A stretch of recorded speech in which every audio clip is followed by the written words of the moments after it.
आपण पाहत आहात संघर्ष नायक न्यूज, जनतेला न्याय मिळवून देणारं हक्काचं एकमेव न्यूज चॅनल संघर्ष नायक न्यूज।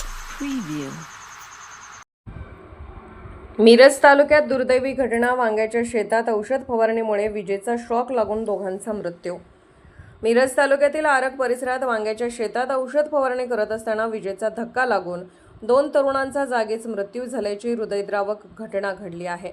मृतांमध्ये विशाल माळी आणि अथर्व माळी या सख्या मामा भाच्यांचा समावेश आहे। पावसामुळे शेतात ओलावा निर्माण झाल्याने इलेक्ट्रिक फवारणी यंत्रातून विजेचा प्रवाह उतरल्याचा प्राथमिक अंदाज व्यक्त करण्यात येत आहे। घटनेमुळे परिसरात हळहळ व्यक्त होत असून मिरज ग्रामीण पोलीस पुढील तपास करत आहेत।